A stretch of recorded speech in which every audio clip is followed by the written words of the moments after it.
പാപവിമുക്തി കഥ എഴുതിയത് സുഭാഷ് ഒട്ടുംപുറം. എരണാകരനെല്ലൂർ എന്ന സ്ഥലത്തേക്കാണ് എനിക്ക് പോകേണ്ടിയിരുന്നത്. ആ സ്ഥലപ്പേര് എനിക്ക് പറഞ്ഞു തന്നത് ഒരു കുറത്തിയമ്മയാണ്, ഒരു നാടോടി. അവരുടെ പേര് ഞാൻ ചോദിച്ചില്ല. എനിക്ക് വേണ്ടിയിരുന്നത് ഒരു സ്ഥലപ്പേരായിരുന്നു. അതുകൊണ്ട് അവരുടെ പേരിന് ഞാൻ അത്ര പ്രാധാന്യം കൊടുത്തില്ല. 80 വയസ്സ് പ്രായമുണ്ടാകണം കുറത്തിയമ്മയ്ക്ക്, അതോ 90? എനിക്കത്ര ഉറപ്പില്ല. പ്രായമൊന്നും ഊഹിച്ചു പറയാൻ എനിക്കറിയില്ല.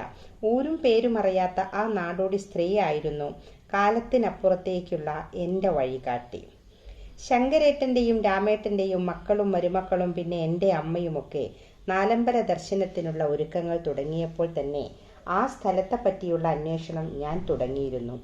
മനസ്സിൽ ഏറെക്കുറെ സങ്കല്പിച്ചെടുത്തെങ്കിലും പേരറിയാത്ത ആ സ്ഥലവും അങ്ങോട്ടുള്ള വഴിയും എന്നിൽ വിഷാദം നിറച്ചു. റോഡരികിലെ ഒരു മരച്ചുവട്ടിൽ വെച്ചാണ് ഞാൻ ആ കുറത്തിയമ്മയെ കാണുന്നത്. അത് ആകസ്മികമൊന്നുമല്ലായിരുന്നു. പോകുന്ന വഴിയിലെല്ലാം ഒരു കുറവനോ കുറത്തിയോ പ്രത്യക്ഷപ്പെടുന്നതും നോക്കിയിരിക്കുകയായിരുന്നു ഞാൻ. അല്ലെങ്കിൽ അവരെ തേടി നടക്കുകയായിരുന്നു. ആനന്ദത്തിനും സമാധാനത്തിനും ഓരോരുത്തർക്കും ഓരോ വഴിയാണല്ലോ. എനിക്കത് ആനന്ദമോ ആശ്വാസമോ ആയിരുന്നില്ല, ഒന്നുമായിരുന്നില്ല. പക്ഷേ ഞാനത് ചെയ്യാൻ ബാധ്യസ്ഥനാണ്. അത്രയേ ചെയ്യാൻ പറ്റുമായിരുന്നുള്ളൂ എന്നെക്കൊണ്ട്. കൈനോക്കി ലക്ഷണം പറയണോ മോനെ? കുറത്തി എന്നോട് ചോദിച്ചു. വേണം. കുറത്തിയമ്മ ഒരു മരത്തിൽ ചാരിയിരുന്നു. നിലത്ത് കുത്തിയിരുന്ന് ഞാനവർക്ക് കൈ നീട്ടി. എൻ്റെ കൈവെള്ളയിലെ രേഖാചിത്രങ്ങളെ അവർ വാക്കുകളാക്കി പരിവർത്തനം ചെയ്തു. ആയുസ് വളരെ ഉണ്ട്, ദീർഘയാത്രയൊക്കെ ഉണ്ട്, പുണ്യസ്ഥലങ്ങളൊക്കെ ചവിട്ടാനുണ്ട്. ചിരിച്ചു കളിച്ചിരിക്കുമ്പോൾ ദേഷ്യം വരും. ആരാം കാര്യത്തിൽ സമർത്ഥനാ, തൻ്റെ കാര്യത്തിന് അല്പം പിന്നോക്കാ. പഠിക്കാത്ത പാഠങ്ങളൊക്കെയാണിപ്പോൾ പഠിക്കണത്. സ്കൂള് പഠിക്കുകയല്ല, ജീവിതമാണ് പഠിക്കണത്. ശരിയായ ജീവിതം ഇപ്പോഴും കിട്ടിയിട്ടില്ല. ഉത്തരവാദിത്തപ്പെട്ട ജീവിതാണ്. സൗഹാർദ്ദത്തിന് കുറവില്ല. അകന്നു നിൽക്കുന്ന ബന്ധുക്കളൊക്കെ രംഗത്തിലെത്തി. ആ സ്നേഹം നീളം എത്തിപ്പോകും. ഞാൻ ആ പ്രവചനങ്ങളുടെ ശരിതെറ്റുകളെപ്പറ്റി ചിന്തിച്ചില്ല. എനിക്ക് ആ കുറത്തിയിൽ നിന്ന് വേണ്ടത് അതായിരുന്നില്ല. കൈമടക്കി കാശ് കൊടുക്കുമ്പോൾ ഞാൻ ചോദിച്ചു, കുറത്തിയമ്മയ്ക്ക് ഒരു കുഞ്ഞാത്തൻ കുറവനെ അറിയോ? പുളിയർമ്പ് കടിച്ച് മരിച്ച കുഞ്ഞാത്തൻ കുറവനോ? ആ മറുചോദ്യം എന്നെ നിശബ്ദനാക്കി. അതെ, അത് തന്നെ. ഓൻ എൻ്റെ ഒരു അമ്മായിൻ്റെ മോനാ. ഓൻ മരിച്ചിട്ട് ഒരുപാടായില്ലേ? അയാളുടെ ബന്ധുക്കളൊന്നുമില്ലേ? ഒരു മോളുണ്ടായിരുന്നു, ഓളെ പേര് ഞാൻ മറന്നല്ലോ. അവരെവിടെയാണ് താമസം എന്നറിയോ? ഓർമ്മ കിട്ടണില്ല. ഞാൻ ഓളെ കണ്ടിട്ട് എമ്പാടുമായി. എന്താ മോനെ കാര്യം? ആ ചോദ്യത്തിന് എന്തു മറുപടിയാണ് കൊടുക്കേണ്ടതെന്ന് ഞാൻ ആലോചിച്ചു. അച്ഛൻ്റെ ഒരു കടം വീട്ടാനുണ്ട്. കുറച്ചു നേരം എൻ്റെ കണ്ണുകളിലേക്ക് നോക്കിയിരുന്നു. പിന്നെ സഞ്ചിയിൽ നിന്ന് മൊബൈൽ എടുത്ത് എനിക്ക് നീട്ടി. ഇതിൽ എൻ്റെ മോളെ നമ്പർ ഉണ്ട്, അതിലേക്കൊന്ന് വിളിച്ചതാ. ഞാൻ അവളോടൊന്ന് ചോദിച്ചു നോക്കട്ടെ. ലക്ഷ്മി എന്ന നമ്പറിലേക്ക് കോൾ ചെയ്ത് ഞാൻ മൊബൈൽ അവർക്ക് നീട്ടി. അവരത് ചെവിയിൽ വെച്ച് സംസാരിച്ചു തുടങ്ങി. ആ സംസാരത്തിൽ നിന്ന് ഏകദേശം ഞാൻ ഊഹിച്ചത് തന്നെ അവർ പറഞ്ഞു. കുഞ്ഞാത്തൻ കുറവൻ്റെ മകളുടെ പേര് സൗമിനി, താമസം എരണാകരനെല്ലൂർ. അതെ, എനിക്ക് പോകേണ്ടത് എരണാകരനെല്ലൂരിലേക്കാണ്. കടം വീട്ടാനുണ്ടെന്നാണ് ഞാൻ അവരോട് പറഞ്ഞത്. അതാണോ ശരിയായ വാക്കെന്ന് എനിക്കറിഞ്ഞുകൂടാ. കടം എന്ന വാക്കിലേക്ക് ചുരുക്കിയാലും അതിൻ്റെ തീവ്രത ഒട്ടും കുറയുന്നില്ല. കടപ്പെട്ടവർ 3 മരിച്ച് മണ്ണടിഞ്ഞു. ആ കുറവനും പോയി. എത്രയോ വർഷങ്ങൾക്കിപ്പുറത്ത് നിന്ന് ഞങ്ങൾ അതിൻ്റെ ഭാരത്തിൽ അമർന്നു പോകുന്നു. ആ ഭാരത്തിലമർന്ന് ആദ്യം മരിച്ചത് അച്ഛനാണ്. ഞാൻ 5ാം ക്ലാസ് പഠിക്കുമ്പോഴായിരുന്നു അച്ഛൻ്റെ മരണം. ഒരച്ഛൻ്റെ അധികാരത്തോടെയും ഗർവോടെയും വീടിനകത്തും പുറത്തും നിറഞ്ഞു നിന്ന് ആജ്ഞകൾ പുറപ്പെടുവിച്ചിരുന്ന ആ മനുഷ്യൻ പെട്ടെന്നൊരു ദിവസം ക്യാൻസറിൻ്റെ ഞണ്ടിറുക്കത്തിൽ അമർന്നു. മെഡിക്കൽ കോളേജിൽ നിന്ന് റേഡിയേഷൻ കഴിഞ്ഞു വന്നപ്പോൾ അത് അച്ഛനാണെന്ന് അംഗീകരിക്കാൻ ഞാൻ ഒത്തിരി പണിപ്പെട്ടു. മുടി കൊഴിഞ്ഞ തൊലി മാത്രമുള്ള ഒരസ്ഥികൂടം. നിസ്സഹായനായി ഏറ്റവും ദൈന്യതയോടെ അച്ഛൻ നിലവിളിച്ചുകൊണ്ടേയിരുന്നു, പുളിയർമ്പ്, പുളിയർമ്പ് കടിക്കണ്. ജീവൻ വാർന്നു പോകാൻ തുടങ്ങിയ ശോഷിച്ച കൈകൾ കൊണ്ട് അച്ഛൻ സ്വയം മാന്തിക്കീറി. അച്ഛൻ്റെ ശരീരത്തിലെന്നല്ല, മുറിയിലെവിടെയും ഉറുമ്പ് വർഗത്തിൽപ്പെട്ട ഒരു ജീവിയുമില്ലായിരുന്നു. വീടിൻ്റെ ഉത്തരത്തിലെവിടെയോ ഇരുന്ന് ഒരു പല്ലി കൊക്കി. മരണത്തിൻ്റെ വരവറിഞ്ഞിട്ടെന്ന പോലെ എലികൾ കഴുക്കോലുകൾക്കിടയിലൂടെ പരക്കം പാഞ്ഞു. പുളിയർമ്പ് പുളിയർമ്പ് കഴിക്കണടാ മോനെ, അച്ഛൻ്റെ ചങ്ക് പിടിച്ച് കൊല്ലടാ. മരണക്കിടക്കയിൽ വെച്ചാണ് അച്ഛൻ ആദ്യമായി എന്നെ മോനെ എന്ന് വിളിക്കുന്നതെന്ന് ഞാൻ ഓർത്തു. ആ 10 വയസ്സുകാരനെ അതൊട്ടും സന്തോഷിപ്പിച്ചില്ല. ഞാൻ വല്ലാത്തൊരമ്പരപ്പിലും അസ്വസ്ഥതയിലുമായിരുന്നു. തത്ത ഭജനടിക്കണ്, തത്ത തത്ത. അച്ഛൻ്റെ അവസാനത്തെ വാക്കുകൾ വല്ലാതെ അപരിചിതമാകുന്നത് ഞാൻ നിസ്സംഗതയോടെ കേട്ടുനിന്നു. അച്ഛൻ തത്തയെപ്പോലെ വിസിലടിച്ചു. അമ്മ ചുമരും ചാരിയിരുന്ന് നെഞ്ചത്തടിച്ച് കരഞ്ഞു. അച്ഛനെ അവസാനമായി കാണാൻ വന്ന അയൽവാസികൾ എന്നെ ബലമായി പുറത്തേക്ക് കൊണ്ടുപോകാൻ ശ്രമിച്ചു. ഞാൻ വാശിയോടെ അവിടെ തന്നെ നിന്നു. മരണം കാണാൻ വന്നവർക്കിടയിൽ രാമേട്ടനും ശങ്കരേട്ടനും ഉണ്ടോ എന്ന് ഞാൻ തിരഞ്ഞു. അലസമായി ബീഡി വലിച്ച് അവർ മുറ്റത്ത് നിൽക്കുന്നുണ്ടായിരുന്നു. മുറിയിൽ ഫോർമിക് ആസിഡിന്റെ മണം നിറയുന്നത് പോലെ എനിക്ക് തോന്നി. അച്ഛൻ്റെ ശരീരം കുളിപ്പിക്കുമ്പോൾ ഞാൻ കണ്ണിമ വെട്ടാതെ നോക്കി നിന്നു. അല്പം മുൻപ് വരെ ജീവനുണ്ടായിരുന്ന ശരീരം തണുത്ത് വിളറി നിശ്ചലമായി കിടക്കുന്നു. മരണം അതിൻ്റെ നീല ലിറ്റ്മസ് പേപ്പർ പോലെയാക്കി മാറ്റിയിരിക്കുന്നു. ശരീരത്തിൽ പുളിയുറുമ്പുകൾ അരിച്ചതുപോലെ ചുവന്ന നഖപ്പാടുകൾ. ശ്മശാനത്തിലെ തെക്കേ മൂലയിൽ അച്ഛൻ കത്താൻ തുടങ്ങിയപ്പോൾ എൻ്റെ മനസ്സിലേക്ക് അറിയാതെ ഒരു പഴങ്കഥ കടന്നു വന്നു. പഞ്ഞൻ തീർന്ന് ശങ്കര, ഇനി ബാക്കിയുള്ളത് ഞമ്മളാ, ആ കുറവൻ. പിന്നിൽ നിന്ന് രാമേട്ടൻ പറയുന്നത് ഞാൻ കേട്ടു. രണ്ടാമത്തെ മരണം രാമേട്ടനായിരുന്നു. നീര് വന്ന് ചീർത്ത് മാസങ്ങളോളം കട്ടിലിൽ കിടന്ന് നരകിച്ച മരണം. മരണസമയത്ത് അച്ഛൻ പറഞ്ഞ വാക്കുകൾ രാമേട്ടനും ആവർത്തിച്ചു. പുളിയറുമ്പ് പുളിയറുമ്പ് കഴിക്കണടാ മക്കളെ. പുളിയുറുമ്പുകൾ കടിച്ചു ചേർത്ത ആ ശരീരം കത്തിക്കാൻ ആൾത്തൂക്കം പഞ്ചസാര വേണ്ടി വന്നു. അത്രയധികം ജലസമൃദ്ധമായിരുന്നു രാമേട്ടൻ്റെ ദേഹം. ശാപം. എല്ലാവരും ഏറെക്കുറെ അത് അംഗീകരിച്ചു. ചുരുങ്ങിയത് ശങ്കരേട്ടനെങ്കിലും. നിന്ന് കത്തുന്ന ചിതയെ നോക്കിയുള്ള നിൽപ്പിൽ ആ കണ്ണിൽ ഭൂതകാലം തഴച്ചു വളരുന്നത് ഞാൻ കണ്ടു. ശങ്കരേട്ടൻ കുറച്ചുകാലം കൂടി ജീവിച്ചു, ആരെയും കഷ്ടപ്പെടുത്താതെ. എന്നാൽ അകമേ നീറി നീറി ഒരു ദിവസം മരിക്കുകയും ചെയ്തു. ആ മരണം രാത്രിയിലായിരുന്നു. പുളിയറുമ്പ് പുളിയറുമ്പ് കടിക്കണ്. ശങ്കരേട്ടൻ ഞെട്ടിയുണർന്നു. എവിടെ? ശങ്കരേട്ടൻ നെഞ്ചത്ത് കൈവച്ചു. കൂടിളകി വന്നതാണ്. ആശുപത്രിയിൽ എത്തിയില്ല. അതിനു മുൻപേ ആള് തീർന്നു. ശങ്കരേട്ടൻ്റെ ഹൃദയത്തിൽ കൂടുകൂട്ടിയ പുളിയുറുമ്പിൻ കൂട്ടം അടുത്ത തലമുറകളിലേക്ക് നോട്ടമിട്ടു. എനിക്കവയെ ഭയം തോന്നിയില്ല. പക്ഷേ ശങ്കരേട്ടൻ്റെയും രാമേട്ടൻ്റെയും മക്കൾ അവറ്റകൾക്ക് ലക്ഷ്മണരേഖ വരയ്ക്കാൻ തീരുമാനിച്ചു. ഉഗ്രമായ ശാപാണ്, തലമുറകളോളം പടരുമത്. ജ്യോത്സ്യന്മാർ അവരുടെ ആധി കൂട്ടി. പ്രതിവിധി? ശപിച്ചയാളും ശാപം കിട്ടിയവരും മണ്ണടിഞ്ഞ സ്ഥിതിക്ക് ദൈവങ്ങളേ ഉള്ളു രക്ഷ. കുറെ ക്ഷേത്രങ്ങളുടെ പേരുകൾ ജ്യോത്സ്യൻ പറഞ്ഞുകൊടുത്തു.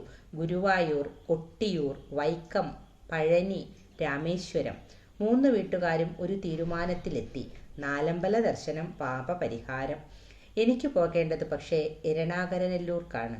ജീവിതത്തിൽ മനസ്സമാധാനത്തിലാണ് കാര്യം. അതിന് ഉചിതമായ വഴികൾ തിരഞ്ഞെടുക്കുന്നതിൽ തെറ്റില്ല. എനിക്ക് അവരോട് അലിവ് തോന്നി. കുഞ്ഞാത്തൻ കുറവൻ്റെ മകൾക്കും ആശ്വസിക്കാൻ അർഹതയുണ്ട്. അവരെല്ലാം ക്ഷേത്ര ദർശനത്തിന് പോകുന്ന അന്നു തന്നെ എരണാകരനെല്ലൂരിലേക്ക് പോകാൻ ഞാനും തീരുമാനിച്ചു. അതിന് പ്രത്യേകിച്ച് കാരണങ്ങളൊന്നും തന്നെ ഉണ്ടായിരുന്നില്ല. ചിന്തിക്കുകയാണെങ്കിൽ ധാരാളം കാരണങ്ങൾ കണ്ടെത്താമായിരുന്നു. യുക്തിയുടെ അളവുപാത്രത്തിൽ ഉൾക്കൊള്ളാനാവാത്തത്. ആഘോഷമായിട്ടാണ് അവർ പുറപ്പെട്ടത്. ആഡംബര ബസ്, ഭക്തിഗാനത്തിൻ്റെ അകമ്പടി, ബസ്സിൻ്റെ വെളുത്ത ബോഡിയിൽ തേച്ചുപിടിച്ച കളഭത്തിൻ്റെ വിരൽപ്പാടുകൾ. പുറപ്പെടുമ്പോൾ ബസ്സിൻ്റെ ജനലിൽ കൂടി അമ്മ എന്നെ ദയനീയമായി നോക്കി. മറ്റെല്ലാവരും മനസ്സിലെ പുളിയുറുമ്പുകളെ പുണ്യസ്ഥലങ്ങളിൽ കുടഞ്ഞിട്ട് വരുമ്പോൾ ഞാൻ മാത്രം പുളിയുറുമ്പുകളെ ഏറ്റി നടക്കുന്നുവെന്ന് അമ്മ കരുതി കാണണം. അത്തരം ചിന്തകളിലൊന്നും കാര്യമില്ല. അച്ഛനും കൂട്ടുകാരും ചേർന്ന് 40 വർഷങ്ങൾക്ക് മുൻപ് ഒരു പാപം ചെയ്തു. അത് അംഗീകരിച്ചേ പറ്റൂ. അക്കഥ കുട്ടിക്കാലത്ത് എന്നെ ഒത്തിരി ചിരിപ്പിച്ചിരുന്നു. എന്നെ മാത്രമല്ല, ഞങ്ങളിൽ പലരെയും. അതേ കഥ ഞങ്ങളെ പലയിടത്തേക്കായി ഇപ്പോഴിട്ട് ഓടിക്കുന്നു. കുഞ്ഞാത്തൻ കുറവൻ്റെ മകളുടെ മുന്നിലേക്ക് വലിയൊരു നുണ പറഞ്ഞുകൊണ്ടാണ് ഞാൻ ചെല്ലാൻ പോകുന്നത് എന്ന കാര്യം എന്നെ വല്ലാതെ അസ്വസ്ഥപ്പെടുത്തിയിരുന്നു. ഇത്തിരി നേരത്തേക്ക് ഞാനൊരു എഴുത്തുകാരനാണെന്ന നുണയ്ക്ക് ആയുസ്സുണ്ടാകൂ എന്നത് മാത്രമാണ് ഒരാശ്വാസം. ഒരു നുണയുടെ പിൻബലവുമായി ഞാൻ എരണാകരനെല്ലൂരിലേക്ക് പുറപ്പെട്ടു. എരണാകരനെല്ലൂർ എന്നത് മയക്കത്തിലാണ്ട ഒരു ഗ്രാമമായിരുന്നു. അടുത്തെവിടെയോ ഒരു കാടുള്ള പ്രതീതി. പുൽപ്പറമ്പുകൾ, മരക്കൂട്ടങ്ങൾ, പക്ഷികൾ, പിന്നെ സുഖകരമായ പോക്കുവെയിലും. അവരുടെ വീടിന് അടയാളമായി കുറത്തിയമ്മ പറഞ്ഞു തന്ന ചീമക്കൊന്നകളെല്ലാം പൂത്തിരുന്നു. ഇലകളെല്ലാം കൊഴിഞ്ഞ് പിങ്ക് നിറത്തിലുള്ള പൂക്കൾ നിറഞ്ഞ ശീമക്കൊന്നകൾ. ദൂരെ നിന്ന് നോക്കിയപ്പോൾ അതെല്ലാം നിലത്ത് കുത്തി നിർത്തിയ വലിയ ബോംബെ മിഠായി പോലുണ്ടായിരുന്നു. ശീമക്കൊന്നകൾക്കപ്പുറം വിഷാദം കിനിയുന്ന മുഖത്തോടെ ഒരു കുഞ്ഞു വീട്. വീട്ടിലേക്ക് കയറേണ്ടി വന്നില്ല. ശീമക്കൊന്നയുടെ ചുവട്ടിൽ ഒരു പെൺകുഞ്ഞിന് നാവൂർ പാടിക്കൊടുക്കുകയായിരുന്നു കുഞ്ഞാത്തൻ കുറവന്റെ മകൾ. നിറമുള്ള സാരിയും അഴിച്ചിട്ട മുടിയും കട്ടിക്കണ്ണടയും ഒക്കെയായി ഞാൻ സങ്കല്പിച്ചതിൽ നിന്ന് ഒത്തിരി വിഭിന്നമായ രൂപം. ഒരെഴുത്തുകാരിയുടെ ചേല്. രസകരമായിരുന്നു ആ ദൃശ്യം. കുഞ്ഞിനെ കാറിന്റെ ബോണറ്റിൽ ഇരുത്തിയിരിക്കുകയായിരുന്നു. വീഴാതിരിക്കാനായി അവളുടെ അമ്മ അടുത്തു തന്നെ നിന്നു. ബോണറ്റിൽ ഒരു കൈ കുത്തി മറ്റേ കൈകൊണ്ട് കുട്ടിയുടെ തലയിലൊഴിഞ്ഞ് കുറത്തിയമ്മ പാടി: പൊന്നുമോള് അമ്പേല മുറ്റത്ത് തുള്ളിത്തുള്ളി കളിക്കണ്, ചെമ്പേക പൂമാല നിത്യപുഞ്ചാർത്തുന്ന്, പൊന്നുമോള് മലകീഴെ കുറത്തിയമ്മ മാനം തെളിഞ്ഞ് പാടുന്ന്, ചേറ്റൂരെ കുറത്തിയമ്മ ചേർച്ചയോടെ ചെല്ലുന്ന്, പൊന്നുമോക്ക് ആരെല്ലാം പട പോകും, രാജഭടൻ കൊണ്ടോടും, പൊന്നുമോളെ കല്യാണാഘോഷങ്ങൾ എന്തെല്ലാം അലങ്കാരം, കെട്ടുകൊണ്ട് വെറ്റില പുകലയുണ്ടടയ്ക്കകള്, പൊന്നുമോള് പൊന്നിട്ട പെട്ടകം പൂവെച്ചാൽ പുഷ്പങ്ങള്, അന്നു വന്ന ചേട്ടകള് ഇന്നാലേ തീർന്ന്, കണ്ണുകൊണ്ടിട്ട ദോഷം കണ്ണാലൊഴിയുന്ന്, നാവോണ്ടിട്ട ദോഷം നാപ്പേന നീക്കുന്ന്. പാട്ടാണോ പറച്ചിലാണോ എന്ന് വേർതിരിക്കാനാവാത്ത ഈണം, അനുഗ്രഹവും വാത്സല്യവും കിനിഞ്ഞു നിൽക്കുന്ന ആഖ്യാനം. അതങ്ങനെ നീണ്ടുപോയി. ഒരിത്തിരി അകലത്ത് നിന്ന് ഞാൻ കൗതുകത്തോടെ നോക്കി. കുഞ്ഞിന്റെ ശ്രദ്ധ ആ പാട്ടിലൊന്നുമല്ലായിരുന്നു. ബോണറ്റിന് മുകളിൽ വെച്ച കുറത്തിയമ്മയുടെ തത്തക്കൂടാണ് അവളെ ആകർഷിച്ചത്. അവൾ വിരലുകൾ നീട്ടി തത്തയെ തൊടാൻ ശ്രമിച്ചു. കുഞ്ഞിന്റെ അച്ഛൻ അതെല്ലാം വീഡിയോയിൽ പകർത്തി. നാവൂറ് പാട്ട് അവസാനിച്ചപ്പോൾ എല്ലാവരും ചേർന്നൊരു സെൽഫി എടുത്തു. വീണ പൂക്കളെ ചതച്ചുകൊണ്ട് കാർ തിരിച്ചുപോയി. അപ്പോൾ മാത്രമാണ് അവർ എന്നെ ശ്രദ്ധിക്കുന്നത്. എന്താ? അവർ ചോദിച്ചു. പെട്ടെന്നുള്ള ചോദ്യം കേട്ട് ഞാനൊന്ന് പരിഭ്രമിച്ചു. എനിക്ക് കുറച്ച് കാര്യങ്ങൾ ചോദിച്ചറിയാനുണ്ടായിരുന്നു. കുറത്തിയമ്മയ്ക്ക് തിരക്കില്ലെങ്കിൽ? ഞാൻ പറഞ്ഞത് കേട്ട് അവർ പൊട്ടിപ്പൊട്ടി ചിരിച്ചു. എനിക്കൊരിത്തിരി ആശ്വാസം തോന്നി. സാധാരണ എല്ലാവരും എന്നെ ടീച്ചറെന്നാ വിളിക്കുക. കുറത്തിയമ്മ എന്ന് ആദ്യമായിട്ടാ. ജാഗ്രത വേണം, അവർ ടീച്ചറാണ്. ഞാൻ ജാഗരൂകനായി. നാവൂറ് പാടുന്നത് കണ്ടപ്പോൾ ഞാൻ വിചാരിച്ചു, ഓ അതോ, ഒരു രസം. ഇതുപോലെ ആരെങ്കിലും ഒക്കെ കുട്ടികളെയും കൊണ്ടുവരും. പഠിച്ചത് മറക്കാതിരിക്കാൻ എനിക്കും നല്ലതാ. അവർ കൂടുയർത്തിപ്പിടിച്ച് തത്തയെ സ്നേഹത്തോടെ നോക്കി. ടീച്ചറെ, ഞാനൊരു എഴുത്തുകാരനാണ്. കുറവന്മാരുടെ ജീവിതത്തെപ്പറ്റി ഒന്ന് അറിഞ്ഞാൽ കൊള്ളാമെന്നുണ്ട്. ഞാൻ ആ നുണ ബന്ധപ്പെട്ട് പറഞ്ഞു. സൗമിനി ടീച്ചർ ചിരിച്ചു. പിന്നെ കോലായിലേക്ക് ക്ഷണിച്ചു. മുറ്റത്ത് കളിച്ചുകൊണ്ടിരിക്കുന്ന പെൺകുട്ടിയെ വിളിച്ച് തത്തക്കൂട് കൊടുത്തു. അവളത് ഉമ്മറപ്പടിയിൽ കൊണ്ടുവച്ചു. എൻ്റെ പേരക്കുട്ടിയാ. ഓമനത്തമുള്ള കുഞ്ഞ്. അധിക നേരം അവളുടെ മുഖത്ത് നോക്കിയിരിക്കാൻ എനിക്ക് കഴിഞ്ഞില്ല. അന്ന് ഈ കുട്ടിയുടെ പ്രായമായിരിക്കണം സൗമിനി ടീച്ചർക്ക്. എന്തൊക്കെയാ കുട്ടിക്ക് അറിയേണ്ടത്? സൗമിനി ടീച്ചർ ചോദിച്ചു. അറിയാനല്ല ടീച്ചറെ, പറയാനാണുള്ളത്. ഞാനത് പക്ഷെ പറഞ്ഞില്ല. സൗമിനി ടീച്ചർ കഥകൾ പറഞ്ഞു തുടങ്ങി.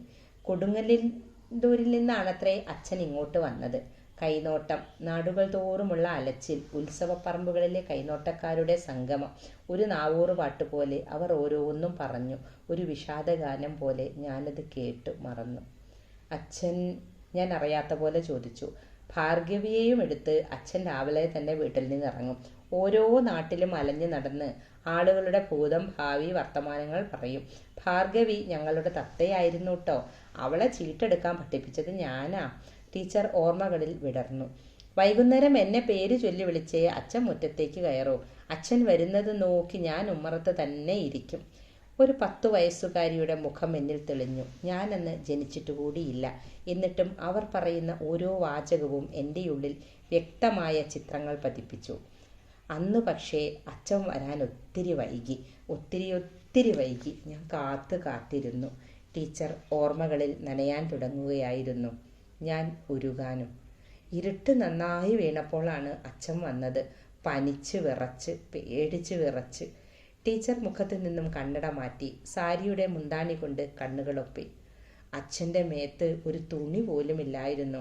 അച്ഛനെ അങ്ങനെ കണ്ടപ്പോൾ അവർക്ക് ആ വാചകം പൂർത്തിയാക്കാനായില്ല. വർഷങ്ങൾ എത്ര കഴിഞ്ഞു. ആ ദൃശ്യം അവരെ ഇപ്പോഴും വേട്ടയാടുന്നതിൻ്റെ ഉദാഹരണമായിരുന്നു അപൂർണമായ ആ വാചകം. അച്ഛൻ പിന്നീട് ഒരിക്കലും മുറിക്ക് പുറത്തിറങ്ങിയിട്ടില്ല. എന്നെയും അമ്മയെയും വിളിച്ച് എപ്പോഴും കരയും, പുളിയർമ്പ് കടിക്കുമെന്ന് പറഞ്ഞ്. കാര്യങ്ങളെല്ലാം ഞങ്ങൾ പിന്നീടാണ് അറിഞ്ഞത്. ഒറ്റപ്പുറം എന്ന സ്ഥലത്തേക്കാണ് അന്ന് അച്ഛൻ പോയത്. അവിടുത്തെ 3 പോക്കിരികളാണ് അച്ഛനെ കാട്ടിയത്. ചാരായം കുടിച്ച് ബോധം മറഞ്ഞ അവർ അച്ഛനെ കണ്ടപ്പോൾ തോന്നിയ ഹരം. അതിന് സമ്മതിക്കാതിരുന്നപ്പോൾ പുളിയർമ്പിൻ്റെ കൂട് പൊട്ടിച്ച് മേത്തേക്കിട്ടത്രേ. തുണിയുരിഞ്ഞുള്ള കുറവൻ്റെ ഓട്ടം കണ്ട് അവർ ആർത്തു ചിരിച്ചു. ഒരു ഗ്രാമം മൊത്തം ചിരിച്ചു. നീറിയ കണ്ണും മനസ്സുമായി അച്ഛൻ ഇരുട്ടുവോളം കാത്തുനിന്നു. പിറന്ന പടി ആളുകളുടെ കണ്ണിൽപ്പെടാതെ വീട്ടിലെത്താൻ. നഗ്നനായ കുറവൻ്റെ ഓട്ടം ഞാൻ മനസ്സിൽ പലതവണ വരച്ചതാണ്. കുറവനെപ്പോലെ ഓടിക്കും എന്നൊരു പ്രയോഗം പോലും ഞാൻ കുട്ടിക്കാലത്ത് ധാരാളമായി കേട്ടിട്ടുണ്ട്. ഒരു വ്യത്യാസം മാത്രം, അന്നത്തെ പോലെ എനിക്കിപ്പോൾ ചിരി വരുന്നില്ല. പണ്ട് ചിരിച്ചു പോയതിൽ ഖേദം മാത്രം. പഴയ ചിത്രം മാറ്റി വരച്ചേ പറ്റൂ, അല്ലെങ്കിൽ അപ്പുറത്ത് നിന്ന് നോക്കണം ഒരു പെൺകുട്ടിയുടെ കണ്ണിലൂടെ. അതിനുശേഷം അച്ഛൻ അധികകാലം ജീവിച്ചില്ല. ആളുകളെ പേടിയായിരുന്നു അച്ഛന്. ഒരു ദിവസം അച്ഛൻ എന്നോട് പറഞ്ഞു, ഭാർഗവി വിളിക്കണമെന്ന്. ഭാർഗവിയെപ്പറ്റി അപ്പോൾ മാത്രമാണ് ഞാൻ ഓർമ്മിച്ചത്. വെപ്രാളത്തിൽ അച്ഛൻ്റെ കയ്യിൽ നിന്ന് അവൾ എവിടെയോ വീണുപോയതാണ്. ആ തത്തയെ അവർ എന്തു ചെയ്തെന്ന് പറഞ്ഞു കേട്ട കഥകളിലുണ്ടായിരുന്നില്ല. അച്ഛനും കൂട്ടുകാർക്കും മാത്രം അറിയാവുന്ന രഹസ്യമാവും അത്. ഭാർഗവി വന്ന് വിളിച്ച ദിവസം ഉച്ചയ്ക്ക് അച്ഛൻ മരിച്ചു. പാവം, അതെത്ര നന്നായി. ടീച്ചർ കണ്ണടയെടുത്ത് ധരിച്ചു. ചില്ലിനപ്പുറത്ത് നിന്ന് കണ്ണുകൾ തീക്ഷ്ണമാകുന്നത് ഞാൻ കണ്ടു. കണ്ടിട്ടില്ലെങ്കിലും ആ 3 പേരെയും ഞാൻ മറക്കില്ല. പഞ്ഞൻ, രാമൻ, ശങ്കരൻ, ദുഷ്ടന്മാർ. ഞാനവരെ ശപിക്കാത്ത ഒരു ദിവസം പോലുമില്ല. എൻ്റെ അച്ഛനോട് ചെയ്തതിന് അവർക്ക് കിട്ടും. നരകിച്ച് ചാകും അവർ. ന്യായമായ ശാപം കേട്ടപ്പോൾ നാലമ്പല ദർശനത്തിന് പോയവരെ എനിക്ക് ഓർമ്മ വന്നു. അമ്പലനടയിൽ തൊഴുതു നിൽക്കുന്ന ആയിരിക്കും അവർ. അവർ ദൈവത്തോട് സംസാരിക്കുന്നു.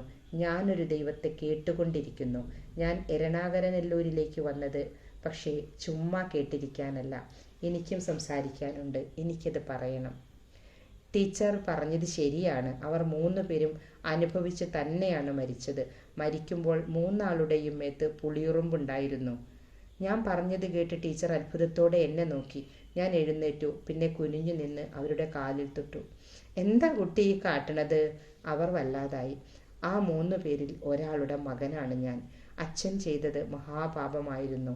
അച്ഛനു വേണ്ടി ഞാൻ നിങ്ങളോട് ക്ഷമ ചോദിക്കുന്നു. സോറി. അവരുടെ കണ്ണുകളിലേക്ക് നോക്കാൻ മാത്രം ശക്തി എന്നിൽ അപ്പോഴും അവശേഷിച്ചിരുന്നു. കൂടുതലൊന്നും പറയാതെ ഞാൻ വേഗം മുറ്റത്തേക്ക് ഇറങ്ങി. ഒരിക്കൽ കൂടി അവരുടെ മുഖത്ത് നോക്കാൻ എനിക്ക് കഴിഞ്ഞില്ല. എരണാകരനെല്ലൂരിൻ്റെ അതിരുകൾ വന്നതിനേക്കാൾ അനായാസമായി താണ്ടാൻ എനിക്ക് കഴിഞ്ഞു. എനിക്ക് സന്തോഷം തോന്നി, ആശ്വാസം തോന്നി, വേദന തോന്നി, അഭിമാനം തോന്നി. മനസ്സ് നിറയെ പ്രസാദവുമായി ഞാൻ ഒറ്റപ്പുറത്തേക്കൊഴുകി.